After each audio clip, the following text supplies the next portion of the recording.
এক যুবক এসে সাহাবাদের সামনে রাসূল সাল্লাল্লাহু আলাইহি ওয়াসাল্লামকে বললেন, ইয়া রাসূলুল্লাহ ইযান লি বিজিনা, হে আল্লাহর রাসূল আপনি আমাকে জিনার অনুমতি দেন। কিসের? জিনার মানে ব্যভিচারের অনুমতি দেন, ব্যভিচার বা জিনার অনুমতি দেন। আশেপাশের সাহাবারা তো রেগে মেগে আগুন। ফাআকবালাল কওমু আলাইহি ফাজাজারু, সবাই তাকে দৌড়ে ধরতে গেল আর ধমকাতে লাগলো, ছি ছি ছি, মাহ মাহ। আমরা যেটা বাংলায় বলি ছি ছি, আরবিতে ওনারা কি বলে? মাহ মাহ, ছি ছি, কি বলো তুমি? লজ্জা শরমের মাথা খেয়ে তুমি রাসূলুল্লাহর দরবারে এসে বলতেছে, হে আল্লাহর রাসূল আপনি জিনার অনুমতি দেন। যে রাসূল আল্লাহর পক্ষ থেকে বাণী শোনায়, ওয়ালা তাকরাবুজ জিনা, তোমরা ব্যভিচারের নিকটবর্তীও হয়েও না। আর তুমি সেই নবীর কাছে এসে আবদার করতেছো জিনার অনুমতি দেন।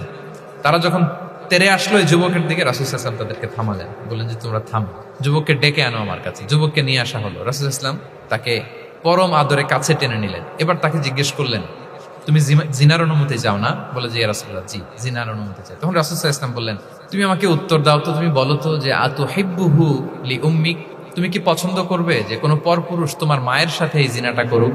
তোমার এটা ভালো লাগবে? সে বলে লা ইয়া রাসূলুল্লাহ, না কখনো না, আমার মায়ের সাথে কেউ এই পাপাচারে লিপ্ত হবে এটা কোনো মানুষ মেনে নেবে না। আমি কেন, কেউ মেনে নেবে না। তারপর রাসূল সাল্লাল্লাহু আলাইহি ওয়াসাল্লাম তাকে বললেন আতুহিব্বুহু লিবনাতিক, তুমি তোমার কলিজার টুকরা সন্তান, কন্যা সন্তানের সাথে, তোমার কন্যার সাথে কেউ এই পাপ কাজটা করুক, এটা তুমি মেনে নিবে? এটা তুমি পছন্দ করো?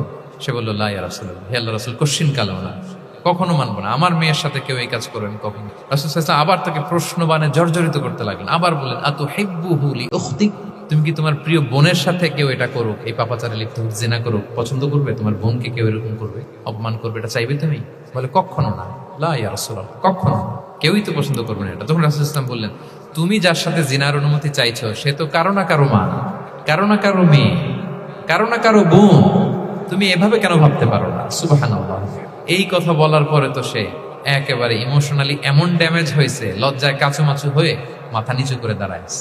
তখন রাসূল ইসলাম তার পিঠে একটা আলতো চাপড় মারলেন, পরম মমতায় আলতো চাপড় দিয়ে তার জন্য দোয়া করলেন, আল্লাহুম্মা গফির যামবাহ ওয়া তাহহির কলবাহ ওয়া হাসসিন ফারজাহ, আল্লাহ তুমি এই যুবকের পাপ মোচন করো, আল্লাহ তুমি তার অন্তরটাকে পরিশুদ্ধ করো, আল্লাহ তুমি তার চরিত্রটাকে নিষ্কলুষ করো।